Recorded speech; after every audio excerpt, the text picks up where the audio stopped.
Good afternoon and a very warm welcome to an exciting panel discussion themed Reimagining Leadership in the New Normal. I will be your host for the next 45 minutes. My name is Chitralekha and I am from IBM. All of us have seen 2020 as an unprecedented year. It has been challenging for all of us. Some of us have faced personal challenges, some have faced professional challenges. However, we have seen teams come out on top with resilience, creativity, and innovation, and companies have come out with new innovative business solutions. All of this needed a completely different kind of leadership and mindset. And today, I have a set of esteemed leaders from IBM and Red Hat who will share their perspectives with us on what leadership looks like in the new normal. Without further ado, let me quickly introduce today's guests to all of you. So I would first want to call on stage Amita Roy, Chief Technology Officer, Red Hat India South Asia. Hi, Amita. So let me run a quick introduction about you and then you can say hi and hello to our guests.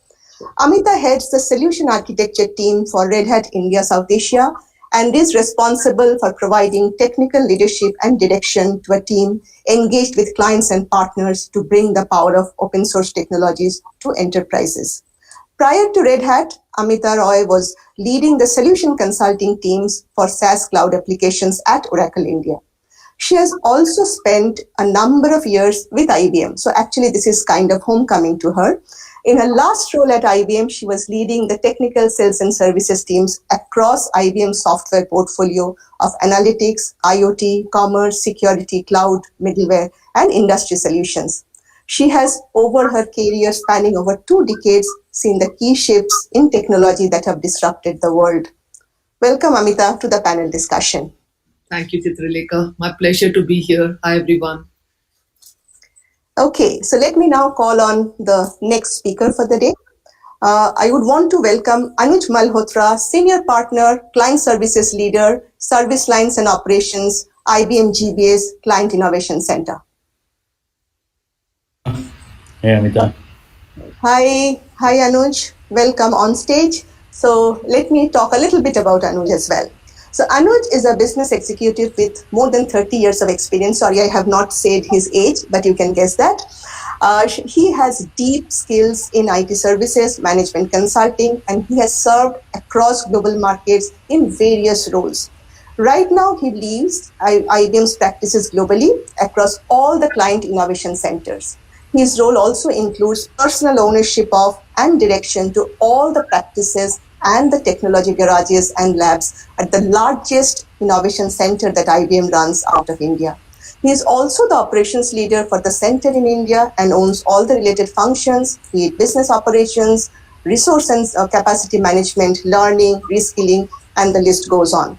Anuj holds a master's degree in business administration and a bachelor's degree in mechanical engineering. Welcome, Anuj, for this panel discussion. Thanks, Chitra. And what you forgot to tell them was I started working when I was 10 years old, so I'm pretty young. I expected that from you. Okay. So last but not the least, I would want to welcome Usha Srikanth on stage. She is the Senior Partner for Client Services Leader and Sectors for IBM GBS Client Innovation Center. Welcome, Usha. Nice to be here, and there's some diversity in our midst, right? So it's fun times. Yes, it's fun times. So a little bit about Usha. So she comes with more than 2 decades of experience, a large part of which has been handling clients in the financial services sector. She right now leads the global delivery for Client Innovation Center of IBM in India, which is about 13 industries, 7 locations, range of services on hybrid cloud, data, analytics, cognitive, digital, data, whatnot. Her key focus areas are profitable delivery, managing clients, and driving innovation and nurturing talent. She is also on the board of directors for IBM India and the global advisory board of IBM's Industry Academy. And if you can see today's panel, so it's a great blend of business consulting, industry, and technology all together, and looking forward to a great conversation. Welcome, Usha. Thanks, Chitra. Great to be here. Okay, so let me quickly explain today's format. So we will run 2 rounds. So there will be some questions which will be addressed specifically to one of you, and there will be a few questions which will be for all of you, because we really want different perspectives to come in. We will take questions if they come on the Q&A, and to the audience you can start putting your questions in the Q&A session, and we will take it up as time permits. And we will end with a rapid fire round, because it's not just about very serious topics. We want to actually learn about the other side of these leaders. So there will be some fun questions, and the leaders are extremely sporting, and I'm sure they will answer with all candor and frankness. Okay, guys and gals, ready for the questions? The difficult ones first? Okay, so since I went alphabetically from Amita to Usha, so I will start the other way around. So I will start with Usha first, right? Now, Usha, so this pandemic has changed all of us, right? All the perspectives are different that's coming out. Have the fundamentals or the core leadership changed at all in the new normal? What are your views on that? I think pandemic has changed all of us as a personality and leadership very much together, right? I still remember it was March of last year where, as an organization, we were having these mega plans that we will do the pilot for remote working. And there was a big discussion around, should it be 2 clients, 20 clients? And 2 days down the line, we were all forced to go 98% remote in a flat 5-day period. No pilot, no proof of concept, something that the whole industry is used to. We just had to do. So I think if I look back, a few things that has changed for us. One is there is no concept of planning and structured working. Things happen, you pick it up on the way and go along. So that's been a big shift and change for some of us from a leadership standpoint on how you deal with things.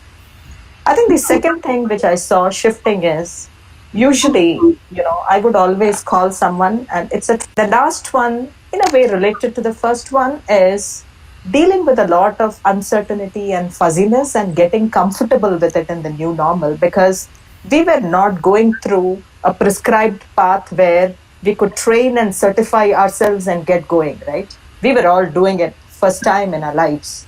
And in a way, it's made us a lot more robust as leaders, expecting the unexpected and solving problems as we go along. Those are the 3 things, Chitra, I found as fundamental tenets which changed from a leadership standpoint.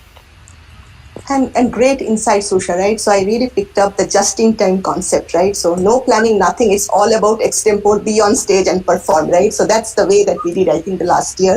And I think the point about empathy. So we really dealt with our teams differently in this 1 year.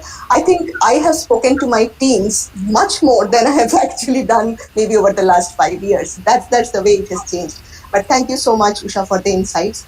A related question now for Anuj. So the pandemic has taught different things to all of us. Do you think that we are ready for another world-defining crisis? What is your take? So one, I should talk about what it taught me, right? So it helped me with my self-belief that I could cook and wash utensils, worked pretty fine. It also taught me how to do WebExes with t-shirts on the top and fluorescent yellow Bermudas below. But jokes apart, right? I think, look, this is the biggest challenge that I believe came up in my professional life, right? I think a lot of us, professional and personal, I don't think any one of us would have thought we'll have a pandemic which shuts down pretty much all of the world, and we still have to deliver, revenues and signings and deliveries basically, right? And I don't know if there will be another parallel like this, but I can't imagine another world-changing crisis, because unless a meteorite hits in, the world basically, I can imagine what else could be as widespread, as impactful as what COVID got to us. So I think it has helped us learn how to be more resilient, how to be able to react faster. I think with this behind us, I think we can handle pretty much anything that comes our way. I mean, I think the 2 things I learned out of this whole thing was, one, of course, the ability of teams to get together and get things done. I can't imagine. This is the largest center we have around the world in IBM across business units. and we went remote in a matter of 5 days, like Usha said. Right? I can't imagine doing this without everybody getting together and getting it done. So the faith in teams and the ability to pretty much get anything done when the team gets behind it was something that we learned along there. The other part was resilience, obviously, right? And the fact both from professional resilience and also the resilience of our families at home. It was an amazing uh, kind of learning when we went through this. So I think it just, uh, I think what it's taught us that if you have the right teams, we can get pretty much anything done in the world. And the fact that that there is resilience not just in our teams but in our families back home also to meet any other crisis that comes our way. And I can't imagine one bigger than what we already gone through. And I hope there's no more coming along there. But that's what I think I learned. It was an amazing experience, actually. I mean, it's a professionally and personally enriching experience. I'm looking at the positive sides of COVID versus the bad ones. Thanks a lot, Anuj. So I think the key takeaways are the resilience and the trust and confidence in our teams that they can deliver, come what may, right? So I think those are some of the learnings. So thank you so much. So we'll come to Amita now. One of the things that we are also seeing happening is that while the companies first were stunned that how will we survive, but we have seen an acceleration of digital transformation. So wherever we go to our clients are talking about cloud journey to hybrid cloud, how we can transform faster. Now, when companies are digitizing to survive, what role do leaders like you play in helping our clients and the teams to move to the next normal? Yeah, you're right, Chitralekha. I think digitized to survive has definitely been the norm. Whether it was a student learning online or OTT media streaming or online consultation with doctors, contactless payments, even the vaccination program or even team collaboration, right? The first thing that companies had to put together. Digital has definitely been key and technology has been at its core. At times like this, I believe that the open leadership principles that, we always advocate at Red Hat has been very, very, very important. And sometimes, I've had this feeling that it actually exists just for times like this. Like helping communities and customers work together to solve shared problems has always been, very, very fundamental to us. So the challenges last year were definitely unfamiliar and new to all of us. So clearly, we didn't have all the answers either, but we knew that we could find those answers together. And I'm sure that this is the same, principles on which we have seen the entire world come together in this pandemic and make rapid advancements, right? Like this COVID vaccine in a much shorter time frame than ever before. So whether it is enterprise technology or the challenges of a COVID world, the problems I believe are too big for one person, one company, or one organization to be able to solve. And it's in moments like these where open leadership truly shows its power. So the way we worked was really around collaboration, transparency, and the idea that the best thoughts and the best ideas and solutions can come from anywhere. And that is the leadership style that we follow that really helped us to help our clients as well as our own teams. And this is how we actually work with them to meet their challenges, not just their current ones, but in terms of how we can help them optimize, for example, their infrastructure, how we can work on introducing automation when employees are working remotely and you have BYOD, and how can we get the right security and at the same time do the remote provisioning of patches and security updates and things like that. We also looked at how we can co-create with our customers so that the fear of how they will scale up to adopt some new technologies goes away. And we did this with our partners, with our customers, and then we also looked at how we can handhold them through some of this transformation. So some of our training classes had to go virtual, and that was also one of the ways by which we were able to reach the customers, right? So making sure that our clients knew that we were there to help, and along with our teams, there to stand by them, to help them in this journey. And like I said, the whole spirit of collaboration and transparency in a complete open leadership style is really what we as leaders, I believe, exceed in the life. And thank you so much, Amita. The one thing I really picked up is that Red Hat is an open source company. And you also talked about open leadership, right? So I think the word open is common to everything that you said. So, I mean, that's extremely interesting. So transparency, collaboration, these are all keys to success, and especially the co-creation with the clients. I think the empathy to understand what is the client's pain point and then working together. So that I think helps all of us succeed. Okay. Now we will have a common question for all of you. So we'll just go around the table, and maybe Amita will start with you. So we talked about different leadership traits, but if I ask you, Amita, so what do you think are the top two distinct leadership traits that have come to the forefront? And just maybe to take a cue, there are a lot of soft things like maybe empathy or humility, compassion, which have actually come to the forefront. But if I ask you, to you, what will be the top two distinct leadership traits that help us succeed in these circumstances? Yeah. One leadership trait definitely was trust, not control, right? When you start evaluating employees based on results, and then you're creating that whole ecosystem of trust, and that's what leads to happier employees. So I think trust was definitely one, and the other one was compassion, definitely, because the lines are blurring between work and home, and we don't know what circumstances each employee is working under, what kind of stressful situations, whether elder care, child care, kids at home, attending online classes. It could be a number of things that were there, right? Showing compassion and being focused on the results. So for me, trust and compassion were the two real leadership traits that were explained. Thank you so much, Amita. So if I go to Anuj now, same set of questions. To you, what are the top two leadership traits?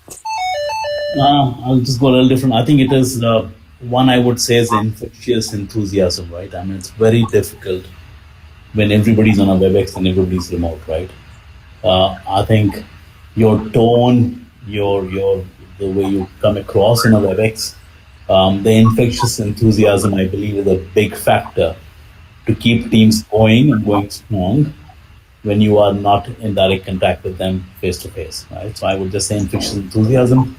The other obviously is gratitude, right? I mean, for everything that we're achieving, to make sure you're making it known to them that it's because of them we are able to overcome all the challenges we've had. And the last 12 months have been an amazing testament of what teams can do. So again, I would just say infectious enthusiasm and gratitude.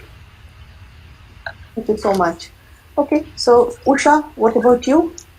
You always pick me first or last and put me in a corner. But anyway, I think one thing for me as a leadership trait was getting used to learning from everyone around. Because when we went remote and we had to use all of, the gizmo gadgets and other things, I learned a lot from the graduate hires in my team rather than from the peers. So I think we came up with wonderful ideas of employee engagement, building stickiness with our clients based on all of this. So I think there is no hierarchy, and learning from others was a very big leadership trait that we started practicing, and it's been a great hit.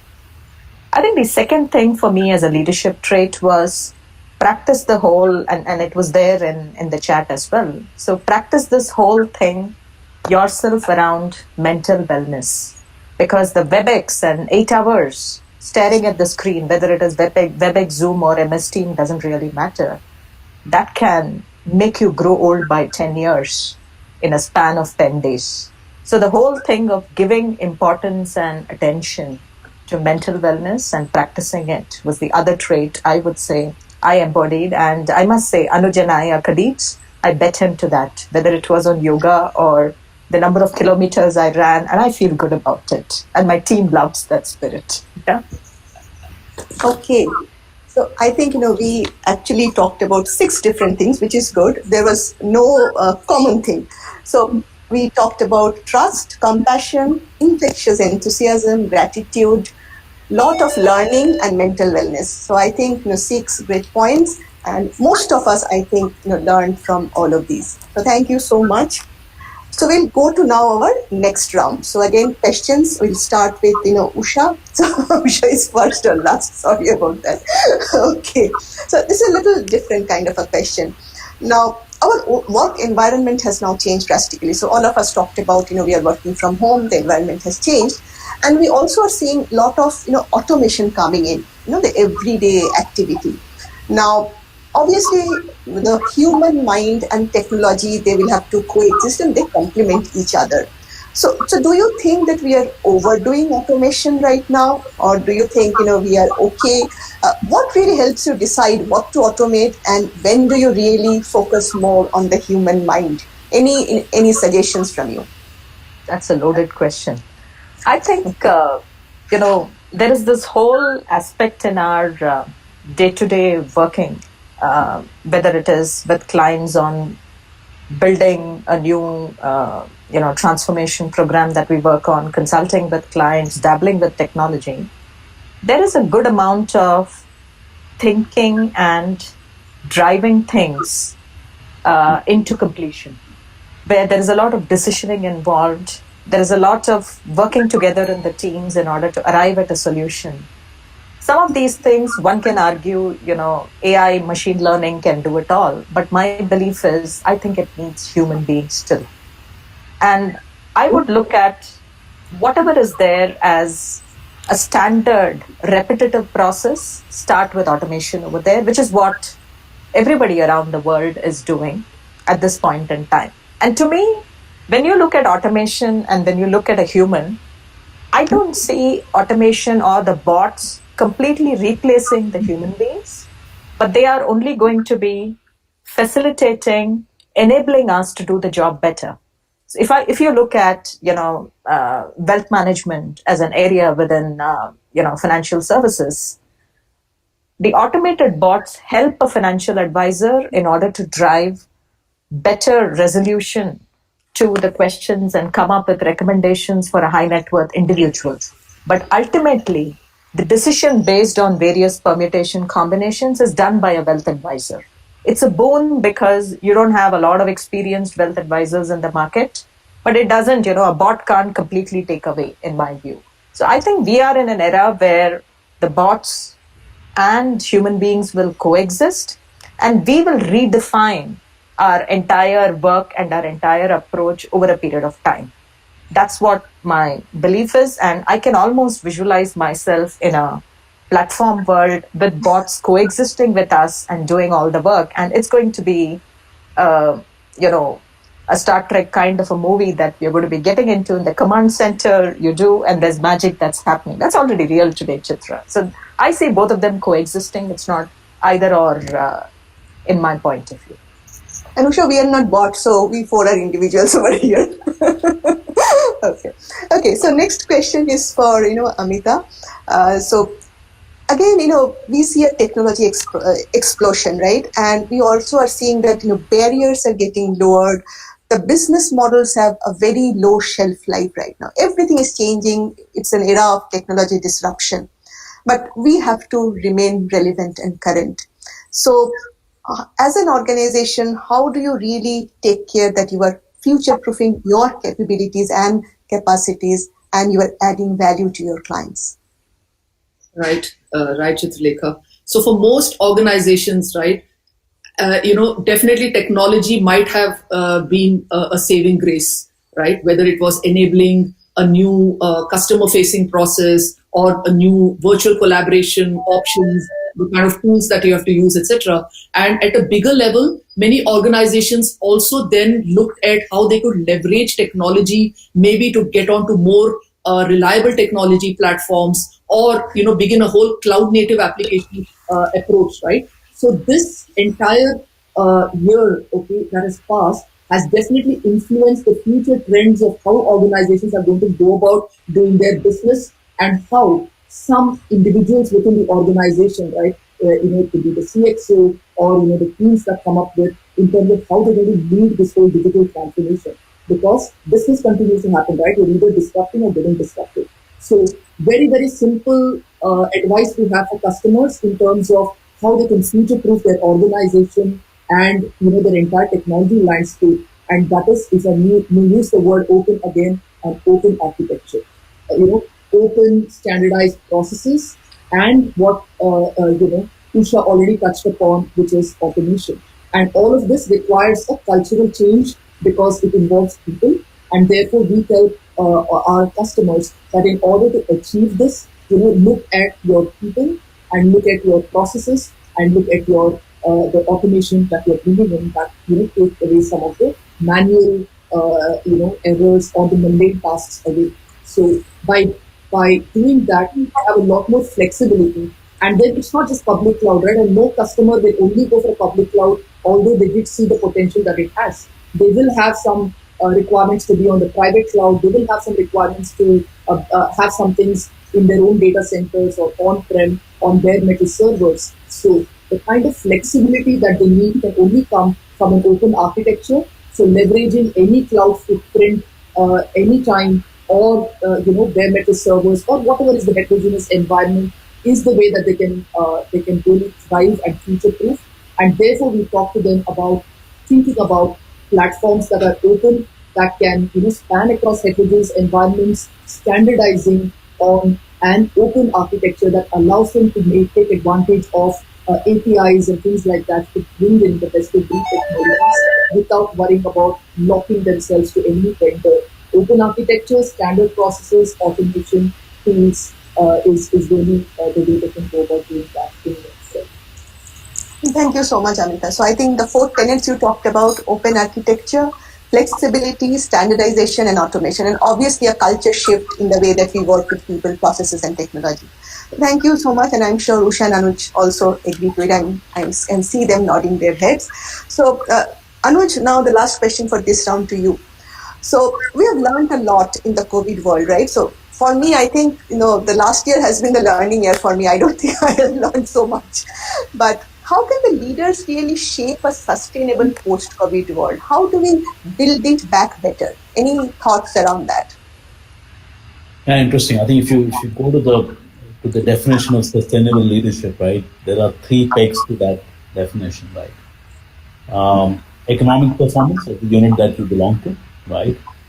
Um, People or social performance, and then there's the environment performance. I mean, if you take these 3 components to it, right? So if I take economic performance, uh, our ability to go and sell today when you can't be face to face with the client, our ability to deliver it effectively without making losses in your projects when you are doing with all resources distributed, working out of their hometowns quite often, our ability to set unambiguous direction on where we're trying to take the unit. So some of the aspects of economic performance of a unit are very different today than they were pre-COVID.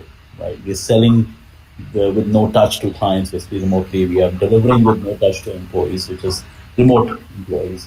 So I think that world has changed, and we have to ensure that as we come back, we are able to do more of that uh, effectively and profitably for the unit, right? Because the economic performance of the unit is one of the key, and that's your existence of the unit, right? The second part is the people side of it, right, or the social people side of it.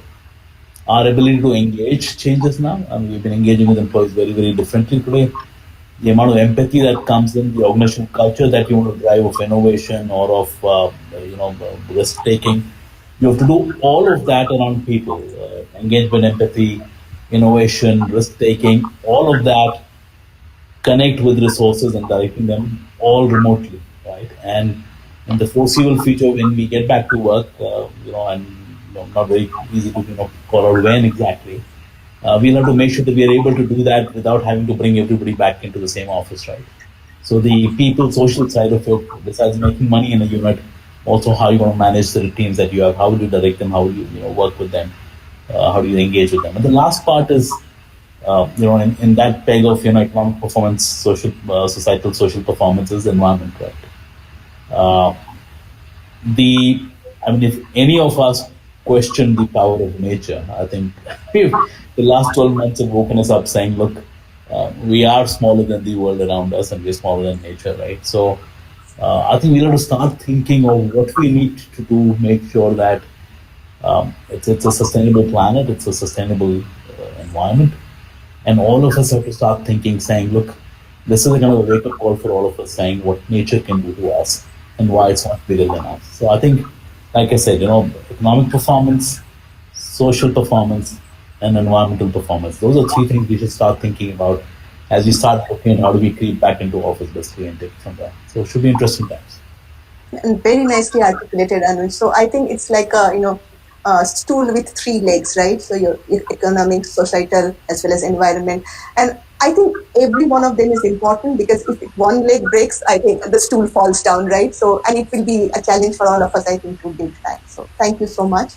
So we will have now one round with, one question for each one of you. And this time I start with Amita, Usha and Anuj, so that Usha is in the middle. Okay, so Amita, this is a question on a lighter note. How different is a leader of the virtual world from a physical world? Okay, if you just leave the fundamentals of leadership, aside and say that is the table stake, then I think it's very different, if you ask me, because the visual cues that you can get when you see a person face to face has been very different in a virtual world. You need to have stronger communication, and then you have to figure out, if you can't have cafeteria and corridor conversations, then how do you make time for social hangouts virtually? That has been a huge learning in terms of how you can use technology to really create those virtual hangouts and make remote employees more connected, right? Very different, if you ask me. Like I said, if you take the table stakes out of leadership fundamentals. Okay. Usha, your take on this? I think there is a lot of similarity between the virtual world and what we have as the physical world, for the simple reason, even when we look at a lot of our jobs in technology especially, we always deal with distributed teams, etc.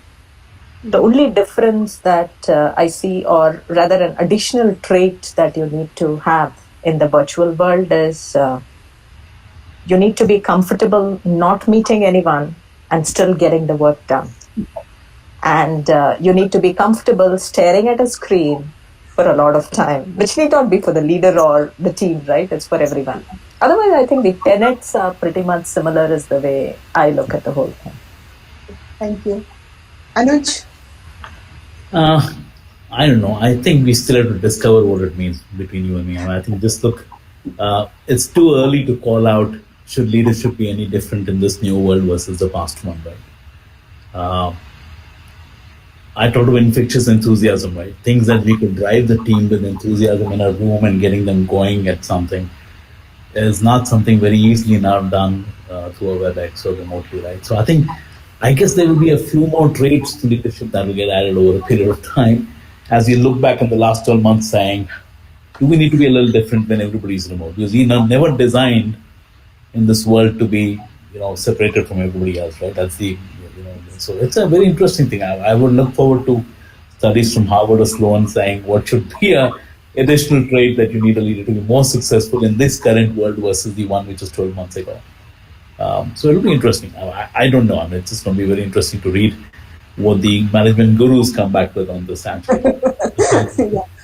Yeah, maybe that we will see maybe this year, right? Once vaccination is done, then we'll have the management gurus come back and tell us.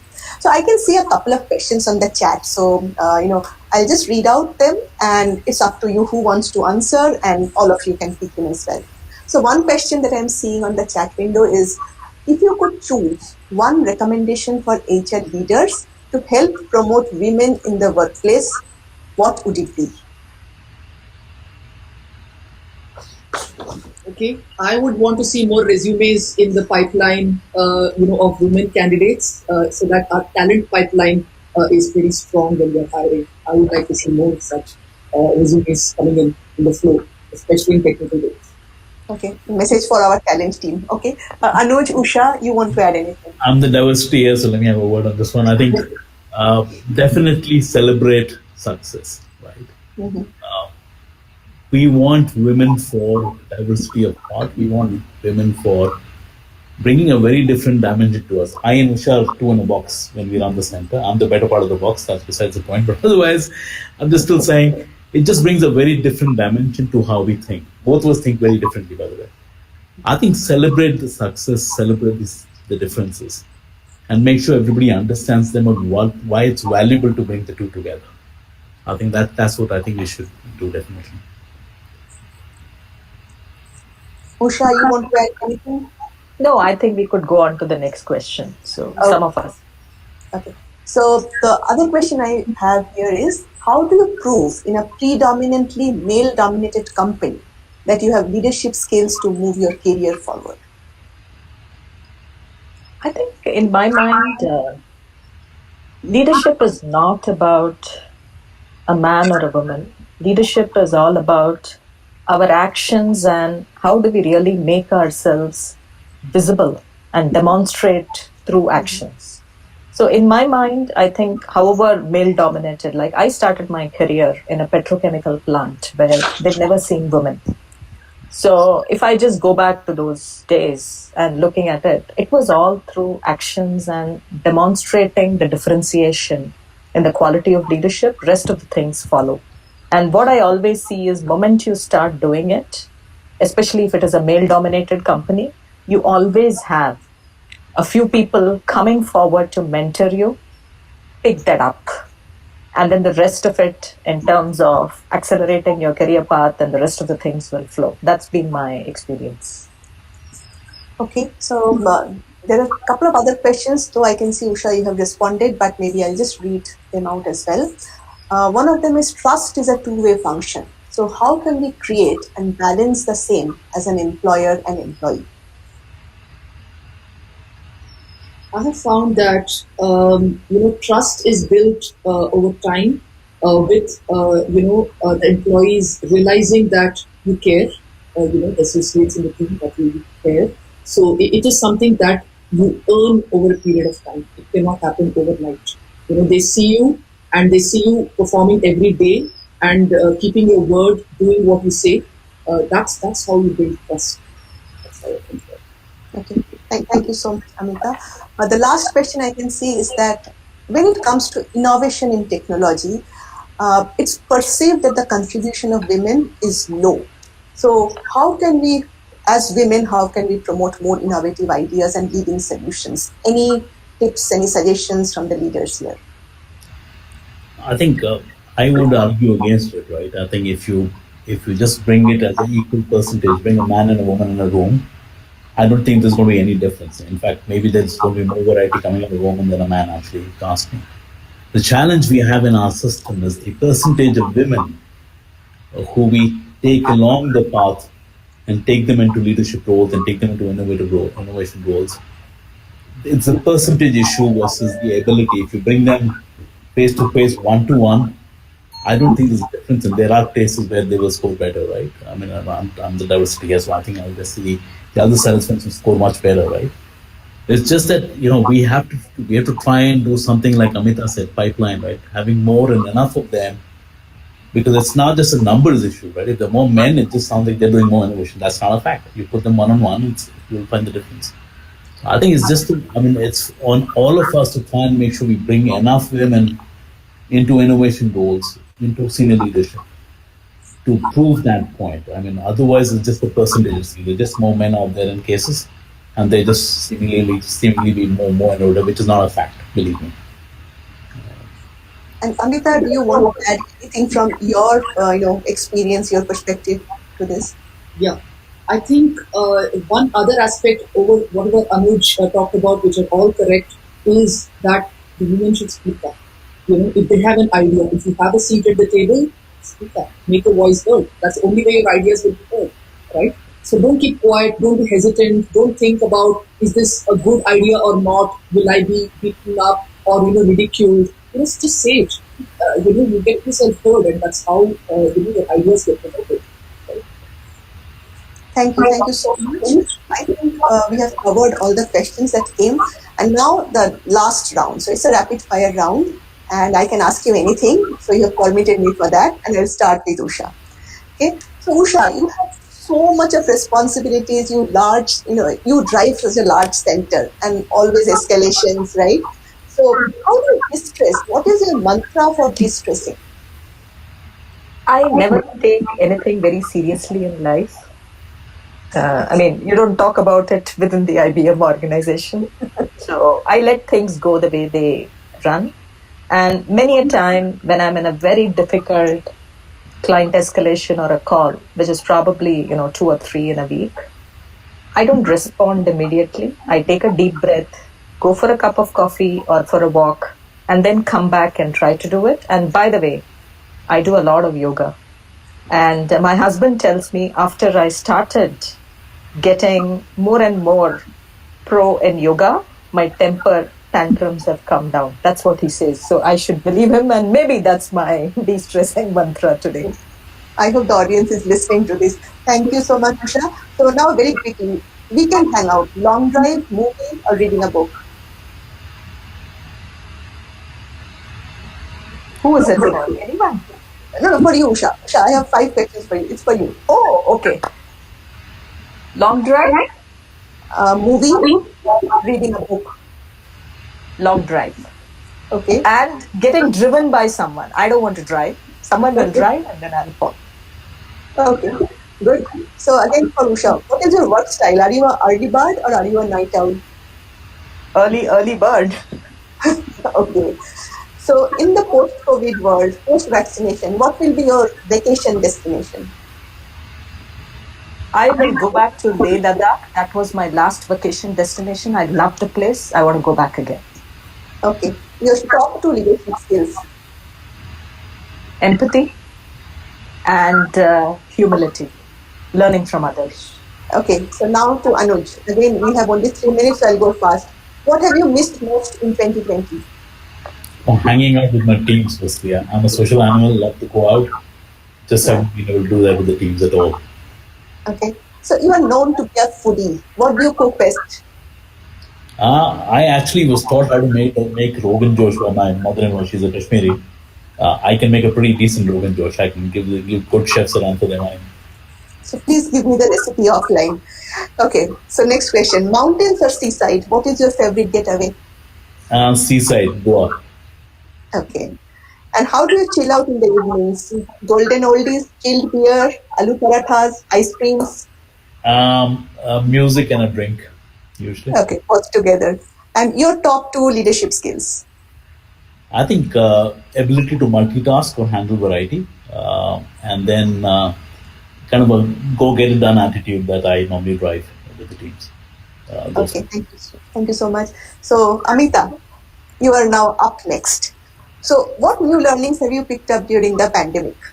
One learning I picked was how I can adjust the laptop so that I'm at eye level, and people are not looking at my nose. Okay, that's an interesting one. Okay, if not in IT, what would have been your alternate profession?